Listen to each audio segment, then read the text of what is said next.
I saw you recently on socials hanging out with Ty Lopez, Brad Lee, like all these figures in America. How does somebody get into that environment? The reason why I have those things is the man who is an entrepreneur and business coach for people looking to transform their lives on a global scale. I really feel today this podcast is for those who have ambitions to achieve success globally, but are feeling a little bit unsure of where to take that next step. They're super driven and motivated, not afraid of hard work, but something inside of them is telling them that they need a bit of guidance from somebody else. So today we're blessed to have Michael Mojo on the podcast. Michael, the first thing I want to ask you is, from your perspective, what is it that typically holds back that avatar or that person that is looking to achieve global success but isn't sure what's holding them back? Their environment. Like, who do you hang around? I mean, if you've just had a big knock, right? Like I work with a lot of business owners. You know, I've worked with thousands of business owners and tens of thousands of people just in general who are driven and ambitious. And you think about it, you have the business owner who comes and says, I want to grow my business, yet I need to invest X amount of dollars to get a coach or to have someone who's in marketing or branding or sales, or I think I'm holding that I want to hire that next person. What do the people you hang around say? Right? They're the thing that's going to be holding you back, right? You're going to go home and say to your wife, you know what, I want to go, or husband, I want to go to that next level. And they're going to go, yeah, but what about? Because they don't have the same vision that you have inside your mind. And unless you're surrounding yourself with highly driven, highly ambitious people who are putting it all on the line, most people aren't going to understand. Like if you're a 1%er, that means 99 out of the 100 people you're talking to will not understand how you operate, how you think. And so I think that if you really want to step it up in life, you have to change the environment that you're around. You've got to start hanging out with the right people. You know, with business owners, they come to an event like some of the ones that I run and they go, shit, I thought it was me. I thought I was different. Yeah, you are different, but you're in the 1% club. It's just that there's a lot of 1%ers. It's just that they normally don't group together. They normally group in with the rest of the 99%ers. And then they sit there and at nighttime, they're going, fuck, I want to achieve more. I want to get more done. You know, I want a better life. I want to be able to live this lifestyle. But then there's this little voice inside your head and goes, yeah, but my husband or my wife or, doesn't want me to do that. What will my friends and family think? Well, what if I fuck up and fail? Who's going to judge me? Who's going to criticize me? Yeah, I know I should post more on social media, but but what about all the haters? Yeah, stop worrying about the 99%ers. You got to surround yourself with more 1%ers. So I think it's environment's number one. Then from there, if you look at it, what do the 1%ers do? How do they think differently? What are some of the actions? So a lot of the 99%ers that I know have coaches, and they don't just have one coach. They have lots of different coaches. They have a mindset coach. They have a personal trainer because they need to look after their fitness and their energy. They've got a finance and wealth coach. You know, they have a high-level accountant that's giving them proper advice. They've got high-level legal. They have a team of people that surround them to help them to achieve. And the higher the level you go, the more high-level people you need around you in order to make the right decisions. Most people make shitty decisions because they're around people who don't understand what they're trying to achieve. Like, you're the visionary. You've got the vision. They don't. They're only going to see it. Like, I know this from my own life, right? I grew up in an environment, and sorry to steal the podcast for a second, but no, it's great. I grew up with a bunch of friends. We would leave work, and I'm an ex-diesel mechanic by trade like 20 years ago. I would leave work. I'd drive home Friday afternoon. I'm thinking, I can't wait. Now it's, I get to drink all weekend and party. So I'm driving home. I pull in through the bottle shop or the bottle-o. I get my 6-pack of Woodstocks or bourbons or whatever. Then I get a bottle of alcohol, and then I drive to my friend's house and we'll sit around and we drink. The time when I realized that I was a piece of shit and wasn't going to get anywhere in life, I was like, you know what? I need to do something. And I started going to personal development events. They were the first people who said, you're getting ripped off. It's a scam. People are taking advantage of you. You're wasting your money. They said everything to stop me from doing the thing that I thought was going to improve my life. Now let's fast forward. Some of them have come back into contact in my life in the last, in the last 5 years. So it was 15 years I sort of broke away from them. But then in the last 5 years, we've sort of reconnected with some of them. And now they hop in my McLaren and I go pick them up or whatever, and we go out for lunch, and they go, you know what? I always knew you'd make it. I'm like, really, motherfucker? You really knew that I was going to make it. How come back then, when I was putting in all the effort and the energy, weren't you the one who was supporting me? You're supporting me now because you can see the vision. They see it when you achieve it, but they don't see what's in your head when you're at the start. And I think way too many people are trying to convince everyone around them in their peer group of the vision that they see. The only person you have to convince is yourself, because if you don't believe it, then you're not going to take action on it. And yes, 99% of people out of 100 are going to criticize you. They're going to judge you. They're going to try and hold you back because they're not visionaries. They're not going to see it. But the visionaries get it. So when visionaries come into my life and they're like, you know what? I don't know, man. There's something inside me that I have this burning desire to want to be better. And I go, cool, tell me about it. And they go, well, you know, I love supercars and I love a nice house and I want to be able to travel business class and I want to stay at nice hotels. And, you know, I want to dominate my industry. I want to be known as the best at what I do. I go, cool, man, I get it. Let's go. I'm on the ride. Yeah. Right. So you can't hang out with 99%ers and expect that they're going to understand. They're just not. Matt, I saw you. It's a really interesting point you bring up because I saw you recently on socials hanging out with Ty Lopez, Brad Lee, like all these figures in America, driving supercars, like doing all the fun stuff, flying business, etc. How does somebody get into that environment? How does somebody build the habits, the characteristics to become somebody to elevate their environment and hang around 1%ers? Yeah, great question. The interesting part was you started with, you know, you get to do all this cool stuff. The thing is, it looks cool from the outside, but like everything, it's work. So, you know, it's cool when you are flying business class, but I'm flying business class to go over there to hit the ground so that I can run. Like I'm not flying business class so I can sit there and ride myself off with alcohol.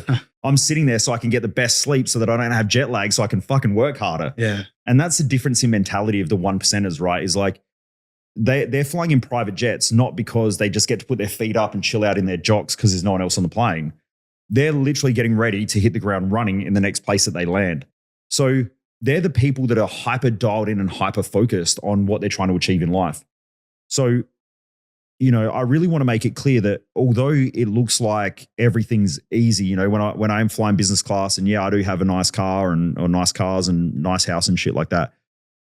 The reason why I have those things is normally because they help me perform better and so that I can achieve more in a faster pace. So literally. Yeah, literally.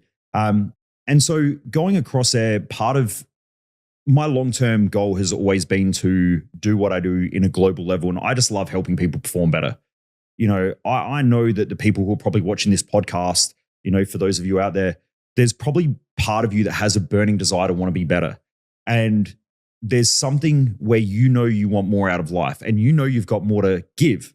It's just a lot of the time, most people don't have that clarity around what they're trying to achieve.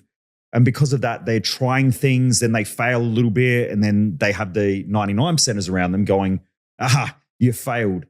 See, I knew you'd fucking fail. And so those people give up. So I've always had this desire to want to be able to do this globally and to touch an audience that very rarely gets looked after. You know, when you're a drop kick and you make stupid choices in life and you hit rock bottom, there's this whole thing in our society, especially in Australian culture, right? Like the little Aussie battler. Like if you fucking struggle, we'll help. But the thing is, what about the person who is struggling, who runs $1 billion company? And yeah, they might make $10 million a year in personal income. But the thing is that if they fuck one thing up, they've got to go and lay off 10,000 people. How hard do you, like most people, if I said to the average person, can you go and fire one person? They can't even do that. Most people can't even say what they want to the people closest to them, because they're afraid that they're going to upset somebody. What happens when you go fire 10,000 people? Then you're on the front page of the media. When people Google your name, it comes up with all the shit, all the bad things that you've done or what everyone perceives. So high performers struggle a lot, but they just don't have people to go to. And so where I saw my gap in the market was I want to be able to go to those people that are driven, who are high performers, and say, hey, look, I got your back. And be able to give them the tools to consistently navigate challenges. You know, even one of my clients recently, he's been in the paper quite a bit because he's doing a hostile takeover of a company. Now, the way that the media see it is that he's made bad decisions and he fucked shit up. But what he's actually doing was he's trying to do a takeover of this company. And so he has to try and, I can't give too much away just for privacy reasons and stuff, but someone else got put in charge to show that the business is fucked, and he's essentially running it into the ground so that he can do a hostile takeover of the company. but the media have grabbed hold of it and showing him as though he doesn't know what he's doing, that he's an idiot, that, he's fucking all this shit up. And a lot of the time when you're in big business, your competitors actually use the media to try to make you go bust or to try to gain market share. And so a lot of the time you'll see these big high level people that are in the media. It's actually a strategic planned attack from competitors who are leaking information to the media to try to get them on their side so they can gain market share. So I guess coming back to the question and all that there's a lot of high level people out there who are extremely driven, highly ambitious, and not all of them are rich listers. And, some of them might be small business owners. But if you're a small business owner and you surround yourself with your friends and family, they still perceive that you're the high performer. Now, as a high performer, a lot of the time, those people feel quite alone. They feel that most people don't understand because they are in the 1%. I just wanted to create something where those people can come to me and to join our community. We go, hey, you're no different than the rest of us. Yeah, you fucked up. Keep going. Yeah. So your business failed. Start the next one. Let's go. And I love that ambition and the enthusiasm of the community to push people who are struggling forward, but also as well to provide a support network between each other where we can bounce ideas off of each other.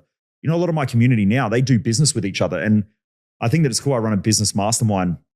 And in that, there were a bunch of plumbers who first joined together, and they run, smallish businesses, but, they might have anywhere between 10 to 80 staff. And they were worried about the people in the group competing with them and knowing their secrets. Now they go, hey, my guys are booked out. Can you do these jobs for me? And they flick each other work because some of them are just, everyone has their cycles. So they get busy. They don't want to say no to the work. So they flick it to someone else in the group or in the community. And then next time when they're too busy, they flick work back. So they're all helping each other out to grow their businesses. So coming back to your question, when you're in the 1% group, and the first thing you've got to do is admit that you're a 1% and stop thinking that you're a 99%er and, that you shouldn't be working so much and you shouldn't be so busy and you shouldn't be so fucking stressed, because that's probably your personality and you're in the 1%. But when you hang out with 1%ers, they normally surround themselves with other 1%ers. So you're putting yourself in networks of 1%ers. And that's why I went across the US, because I wanted to find other 1%ers that I could network with who were pushing the limits. Some of them are running almost $1 billion companies. Some of them have $100 million companies. Some of the guys that I'd spent time with and got on their podcasts and things like that, they had launched companies on the stock exchange. And it was just really, really cool to create an environment and to network with other 1%ers as well and bring them into my community. And so my community has access as well. So it sounds like one of the keys to getting in the doors with your Ty Lopez, Brad Lees, and the big figures in America is to start in your close circle of introducing other 1%ers. So you, via proximity and osmosis, become one. Yeah. And get to associate. So another thing you said quite interesting through just that recent bit was the idea of a lot of people lack clarity. Like so many people starting businesses here, then trying to change this, or they may be a successful billionaire, but have other parts of their life that aren't fulfilled. What limits people from gaining clarity? Yeah. Man, that's a deep question because there's a whole bunch of different things, right?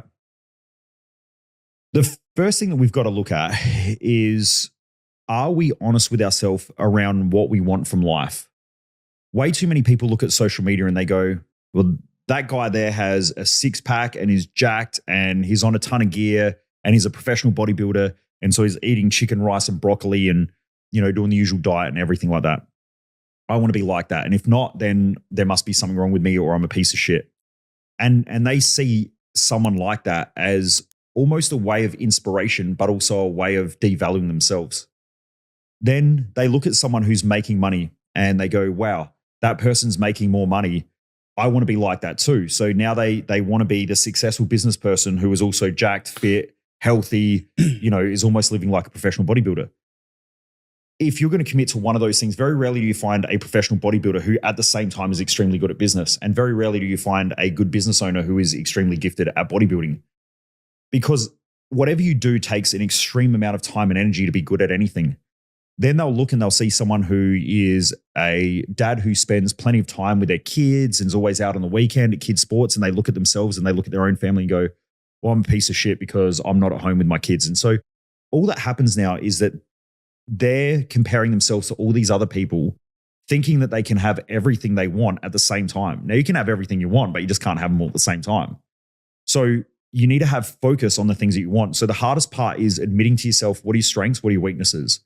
What do you want out of life? Because what you want determines what you say no to, which then pushes everything else out. I've tried to control my diet and stuff for a long, long time. And one of the challenges that I had was admitting to myself that I like going out for lunch with people. I like hanging out. I like having coffees and things like that. Now, do I want to eat excessive and become overweight and things like that? No.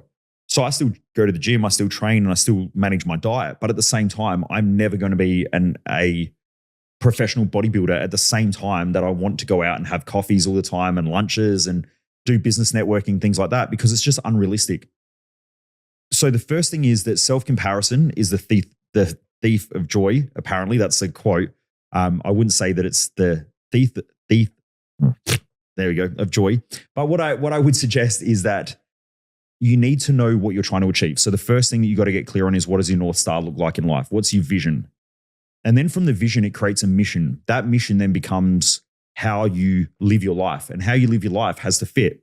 Then you've also got your values. Every human being on the planet, according to the study or the field of axiology, which is the study of value systems, has a set of values. I have a high value, and my highest value is teaching, coaching, learning. So I'm going to spend more time learning than the average person. I'm going to spend more time learning than 99.9% of the planet. We've got to be honest about our values. If you have a high value on family, yet you want to be a billionaire business owner, it ain't going to happen. Like, it's just not.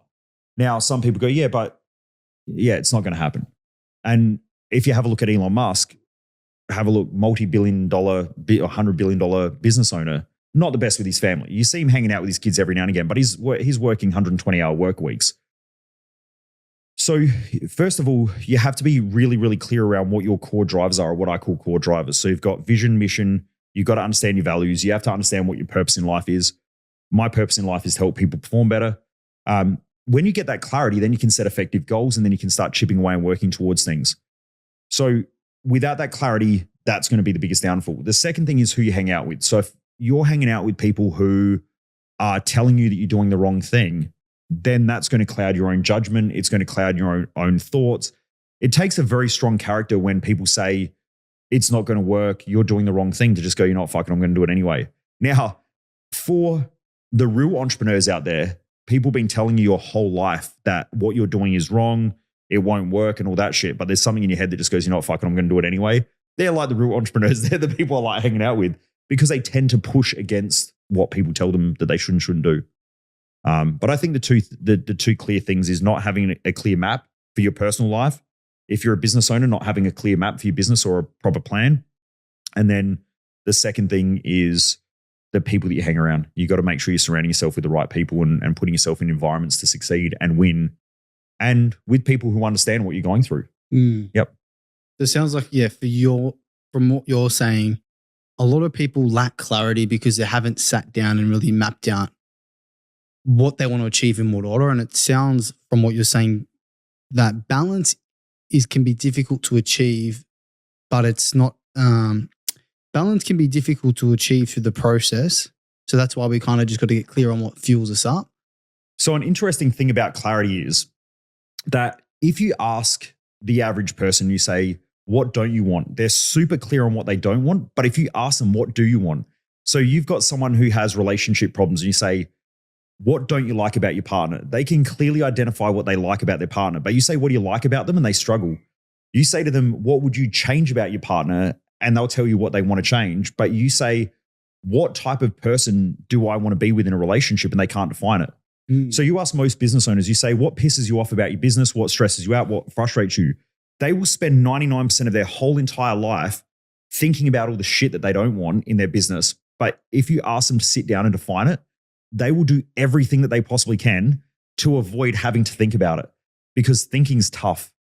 Something that's also interesting as well is that most of us, and I'm not sure what your audience is, but most people that I know who come through our events and stuff, they're normally either trade-based business owners or they're hard workers. They've worked hard to get to where they've got. So there might be someone who's done a lot of university and they've studied a lot also. But when hard work becomes your methodology for success, it's very, very hard to not work hard. But the thing is that in order to be successful to a high level, you actually have to think harder. And most people don't like thinking, they like doing.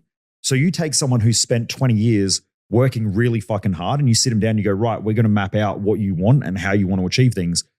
They will do everything that they can to go and find shit to do so they don't have to think.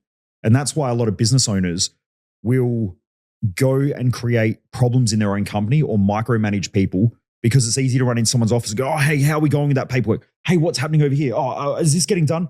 Because they feel like they're being productive, but they're not actually productive. They've hit their glass ceiling and they don't know how to break through. They have to become a whole new person and shift their identity from a doer to a thinker. And if you have a look at the brain uses like 70% of its glucose consumption on a daily basis is up in here. Yeah. It's actually more, you'll be more fucked and lethargic at the end of the day having to think hard than you will actually having to work hard. Right. So yeah, you got to work hard. And I'm not saying to anyone who's listening, I'm not saying you don't have to work hard, because some people, they think that if they just come up with a perfect plan, then everything's going to be easy. It's not.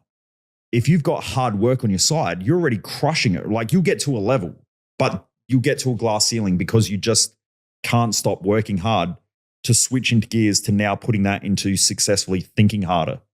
So you must think about what you want to gain clarity. As you're speaking, I relate that to my industry being real estate and the fact that it's often there's a stigma in the badge of wearing the person who calls the most wins, the person who works the hardest wins.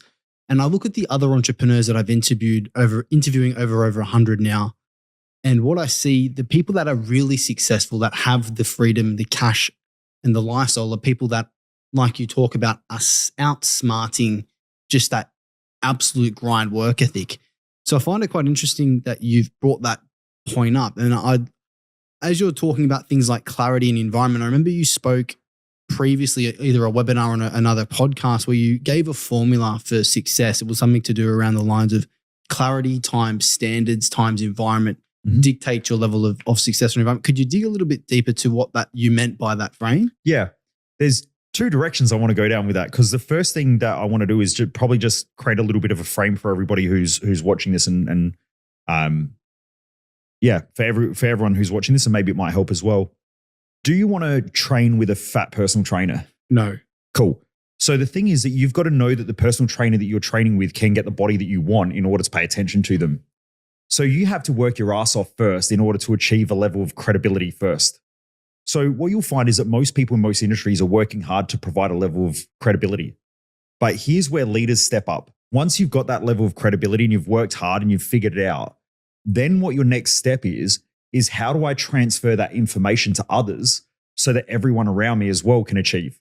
So you want the personal trainer who not only has the sick body and the great health and everything like that, and who gets it, who's got the knowledge to do it for themselves, but then you want to start to see how they transfer that to others. And if they've got a whole team of people around them or clients around them who all look great and everything like that, you're crushing it. The same in business, right? Like if you're a real estate agent, you're a lazy piece of shit, and you don't want to, you don't want to do anything. You're looking for shortcuts or whatever. And then you want to go out there and start teaching other people how to be a great, real estate agent. I don't know. I mean, look, I've been in the coaching industry now for 20 years. That's like the majority of my industry, right? Like they've never achieved anything, but now they're a fucking coach. That, I don't know. You'll get a certain level of client, but you're not going to get the top dogs. You want to work with the top people, you have to have a level of being able to transfer what you've done well to others. And that comes down to like good communication, how you hold yourself, the standards that you live by, and so on. So that's the first tangent I wanted to go down. I hope that makes sense. No, this is great because one of my things I've got to work on personally is the leadership and communication, and how do I now start to consider things like that? It's like, so hearing you speak is like, well, what are some of those skill sets in communication or leadership that people lack and should focus on that can upgrade them from where they are to where they want to be? Awesome. I love the question. I got to come back to the clarity time standards thing as well. I'm going to leave someone hanging. They'll wake up in the middle of the night like, fuck, what was that? That was that thing about clarity. So I'm learning leadership as well because my team's getting bigger, and I think there are different levels of leadership that you go through. In order to be a good leader, there's actually a difference between management and leadership, and most business owners can't define the two. You have to know whether you're a natural leader or a natural manager. Some people are really good managers, but they're not the best at leading. Some people are great at leading, but they're not the best managers. I'm a great leader, but not the best at managing people. So I don't personally like to say the same thing 5 times to the same person because, there's a point where the rage builds up inside of me and I just want to headbutt people. So that's not a strength of mine. I can do it, but it's not my thing. And by the way, I'm joking. I don't headbutt people. So, for anyone who's butthurt out there, don't just leave your comments. But anyway. Soccer player or NRL? What's that? Soccer player with the headers? Or? I like the old British pub style where someone's just standing and just, headbutt them a little bit, knock some sense into them. So we have to identify, are we a good manager or are we a good leader? And there's 2 types of managers as well. There's people leaders and there's systems leaders. Some people are really good at managing people, and then some people are really good at managing process or structure or ops in a company. What you'll find is that there's this like scattered idea that, in order to grow a business, I have to be the manager and I have to be the leader, but then I don't really like managing people, or I'd rather manage a process, but then I sort of need to lead people. It's just different. So to be a good leader, this is from my experience and from working with a lot of the people I've worked with, great leaders have the ability to paint a picture. So essentially they're the visionary. They come in, they're high energy, they're intense types of personalities. They're the sort of people that walk into a room, people go, wow, I feel better because they're here. Those people though, you can only put them, they're almost like the sun. You have a little short burst of sunshine, you feel fucking great. But you're out there for too long, everybody gets burned. Now, if you're a great leader and a great visionary, you come in with that intensity and the energy and all that type of stuff. But if you're around for too long, you can actually be destructive to the team because you'll start giving out ideas and, hey, we're going here and we're doing that, and it confuses everybody. So they want your energy, but they can't have too much of it because if they do, it causes issues with management. Now, people managers are normally about, you weren't at work today. I know you got stuff going on at home. Look, let's sit down and have a chat about it. Let's make sure you're okay. Leaders don't normally like that. They're like, you know what? Let's get back to like doing crazy shit and getting closer to the vision and stuff. And then you've got the process managers, which are like, oh, have we ticked the boxes today? Have we ticked everything off? Does the process work? You have to really get good at defining who you are and have the self-awareness to define what you're good at and what you're not. Then most people aren't good leaders or good managers, but they might be great workers. And so some of the stupid shit that business owners do is they take a good worker, they then put them in a management role because they go, well, the next step from good worker is good manager. They're 2 completely different roles. That's like me taking someone who can bake a cake, and because they're good at like mixing and matching things and then building something, then making an engineer for a car. They're like 2 completely different roles. Management of people is a completely different skill set than doing a job in most cases.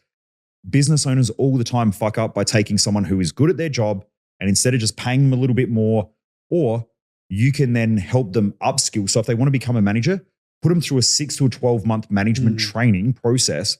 And if they come out the other end and they're a good manager, then give them the management role. What you'll find though, is that if you did that on week 1, most people wouldn't even want to be a manager. Because management takes, you've got to deal with people's shit all the time, right? And most people don't. I talk to people all the time. They're like, oh, I want to be a manager. And I go, okay, cool. So how do you like conflict? Oh, yeah, I don't. Okay, you don't like telling people what to do? Oh, no, not really. So you like that everyone's friendly with each other? I'd rather everyone gets along. You're going to be horrible as a manager. Horrible, right? But yeah. How important is it in your organization to have all 3 roles fulfilled properly? For example, leader, manager, ops guy. Depends on how big the business is. So I asked Ty Lopez this question. I said, who's the first person you hire when you're building a new business? And he said, I'm the visionary entrepreneur. I am horrible at structure. I'm horrible at process, which then means that I'm normally not the best at creating an environment where employees can thrive, because most employees need structure, process, systems, checklists, everything like that, reporting. If you don't create that environment, it's going to be hard for business to scale. So the first thing that he does is he goes and hires his counterbalancing weakness. He's a strong visionary, not great at operations, so he hires an ops person. My mentor just sold a company for $1.12 billion, the biggest privately owned company in South Australia. And he is the chief operating officer of that company.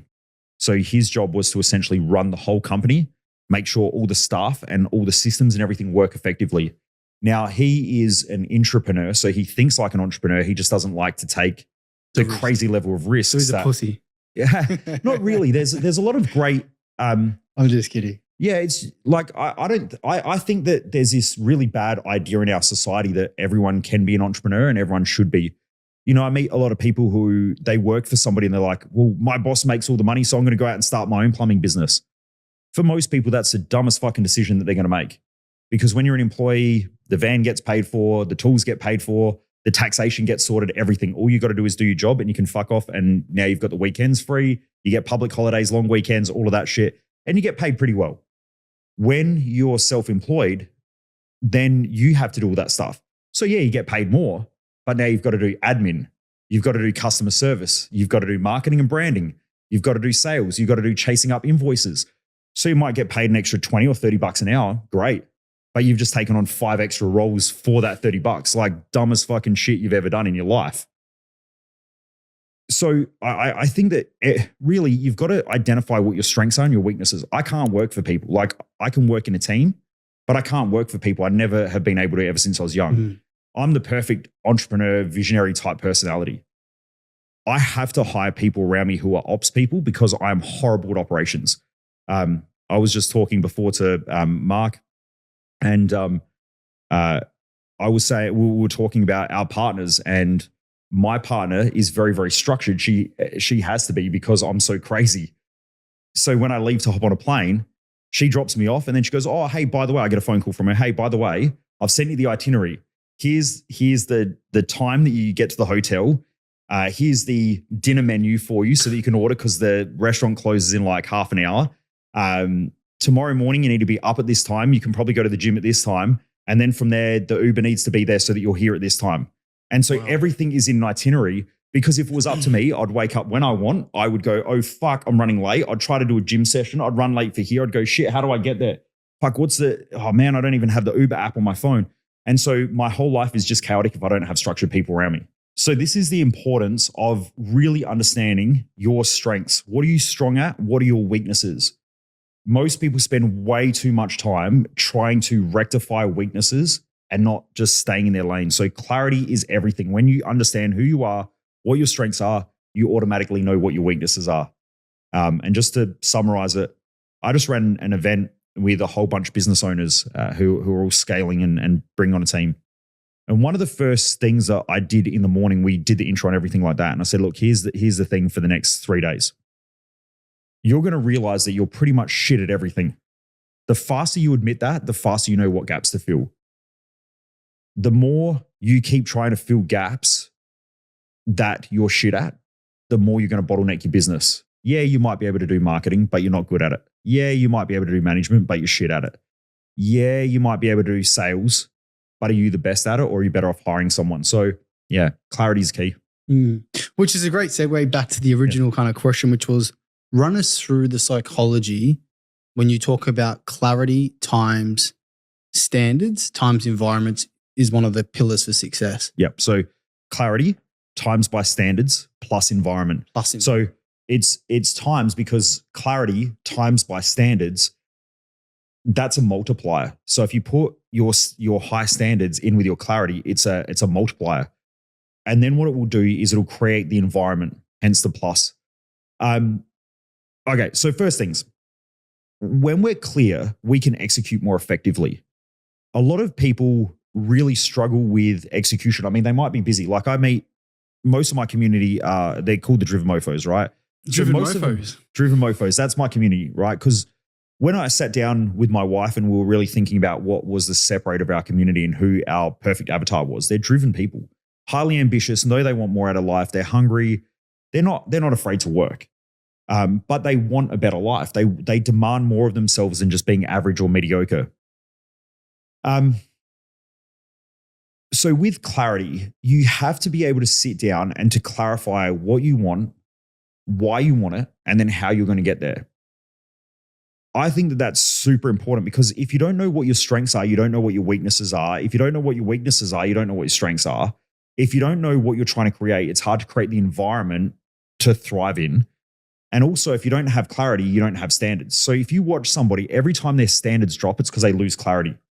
So if you're someone who wants a better body, and then you're sitting there at nighttime, and instead of focusing on your goal or your outcome, you start focusing on how you feel, bang, standards drop. Why? Because you just lost clarity in that moment. Not a bad thing, but you do that over a long period of time, you're not going to have the body that you want.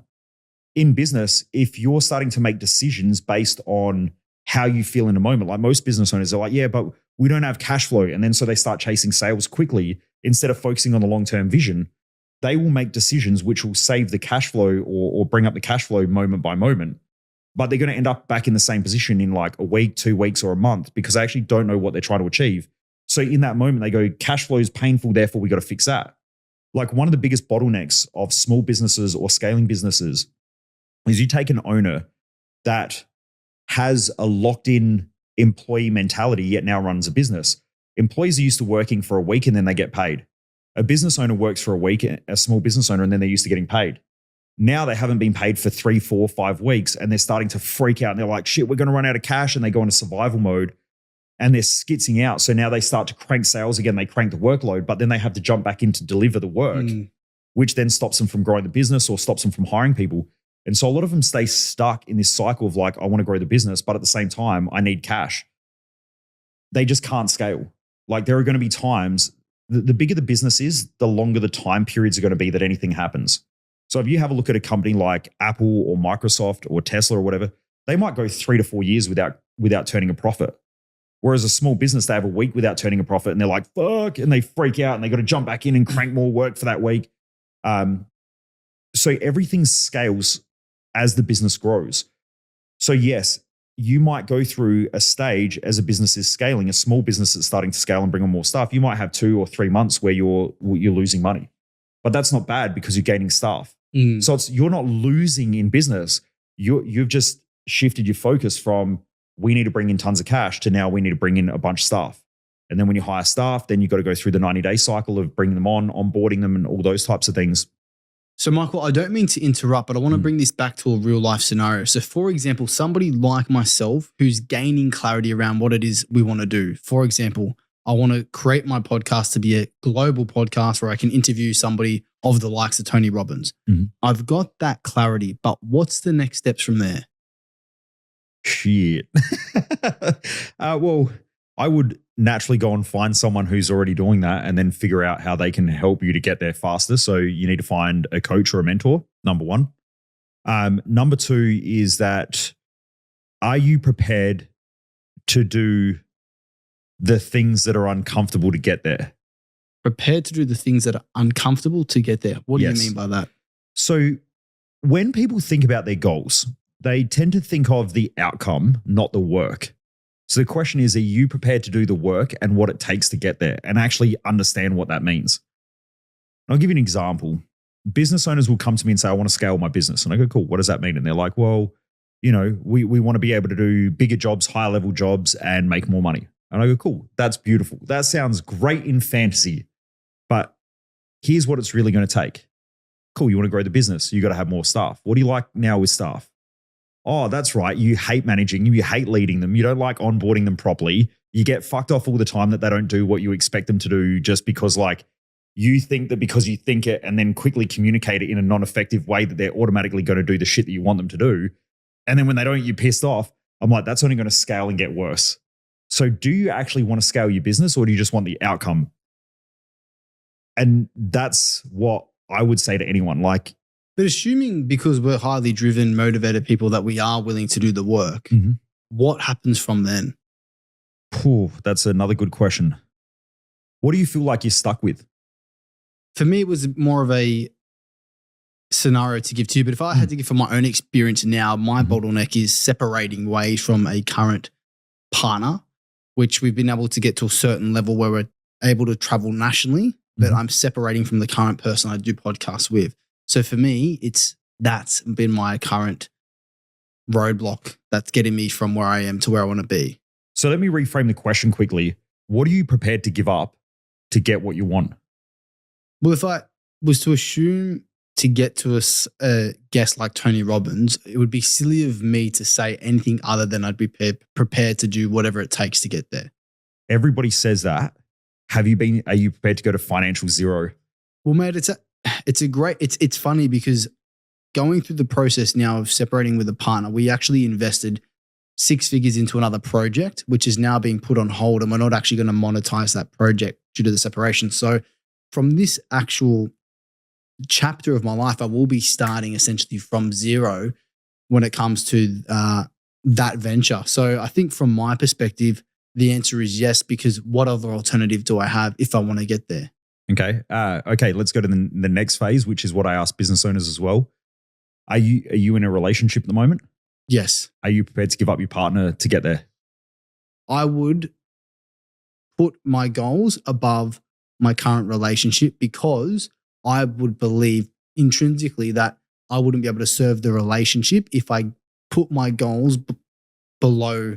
My relationship won't continue to flourish if I do not reach my full potential.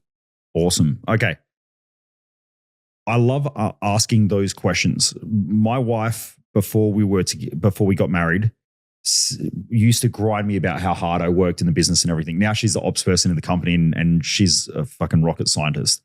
But anyway, she said to me, it's either me or the business. Wow.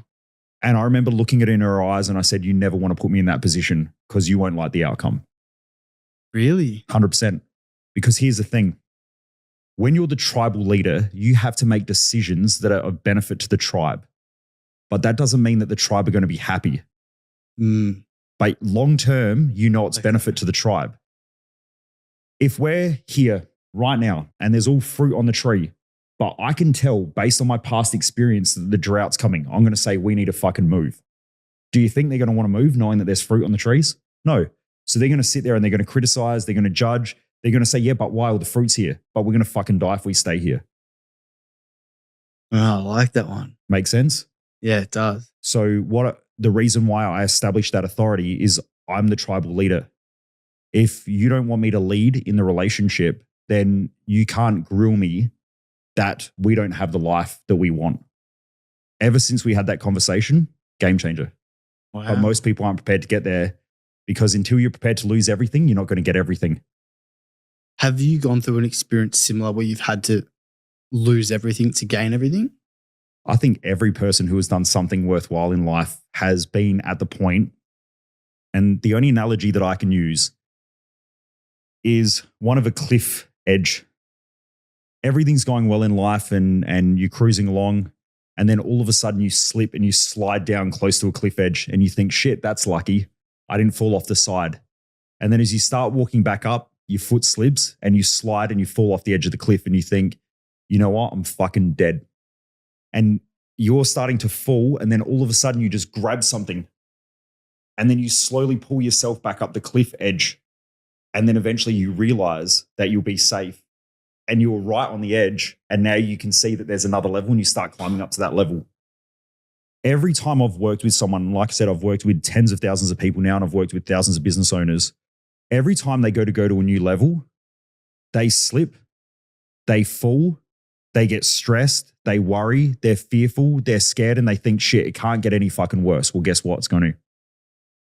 And then they're going to slip when they think that they're just slowly starting to get out of it and they're going to fall off the edge. The moment that you submit to the fact that you're about to lose everything is the moment, bang, it just happens. I don't know why. I don't know if it's God, Mother Nature, the universe, Yoda. I don't have an experience with that. I've never met the force. I'll have to take you to an ayahuasca session. I'm good. But what I do know is that there is this consistent pattern. I'm good with patterns. I do know that there's this pattern that life will fuck with you until you think that you're about to lose it all. And the more you try to hold on, the closer you're getting to lose everything. But the moment that you submit to it and you realize that you're going to be okay with or without it, you're ready to go to that next level. So to wrap up, Michael, for me, my last question for you, being based on the fact that I'm 26 in comparison to you, I think you said early 40s? 41, yeah. 41. What advice would you give to your younger self back in your 20s, mid-20s, knowing like you've just done a US trip, global podcaster? What advice would you give back to your younger self, knowing what you know now, to somebody like me in my 20s? What advice would you be to get that little bit further to that next level? To my younger self at 26, I had just stopped partying. So I was pretty loose when I was younger and running a market and all of that sort of stuff. So at the age of 26, if I had to give advice to myself, I wouldn't have listened anyway. And that's why sometimes you got to be careful, because I know a lot of the audience, and you probably do this as well, where we give advice to people who aren't ready to hear it. And only when someone's ready will they want to listen. So I wouldn't have listened to me at 26. But for you, being probably more intelligent and a different style of thinker than what I was back then, all I would say is everything will be okay. It's always fucking okay. Shit's is never as bad as you think, but it's also never as good as what you think when you get there as well. You just have to stay on your own path and know why you're doing what you do and why it's important to you, because that's the only thing that matters. And yes, you might lose some friends on the journey. You might lose some relationships. You're going to have people who don't understand you, who don't get you. And it's all okay, and it's completely fucking normal. The only thing that you need to do is just wake up every day and be a little bit better as you are. That's the only thing that matters. Just develop the characteristics to make you a better person, because that's the only thing that matters. It might only be a gym session that you're missing out on, but it may not be just a gym session that you're missing out on. It might be the fact that you're making an excuse, and you know you keep making excuses. The moment that you go, you know what, it's more than just a gym session, you go, all right, I get it. And they're the things that develop the characteristics. It's the little small things done on a regular basis that achieve the greatest results. It's one of my favorite quotes. It's the small, seemingly insignificant things done on a regular basis that achieve the greatest results. So for you, all I would say is just stay on your path, do your thing, enjoy the process. Don't worry too much about the outcomes. Don't get too attached to it, because things that we have, they come and they go. But the thing that never goes is the belief that you create within yourself and the characteristics that you own. And they're the things that make you great. Characteristics that you own are the things that make you great. 100%. Michael Mojo, thank you for a fantastic episode. My pleasure. Most people waste their life, and I just don't want you to be one of them.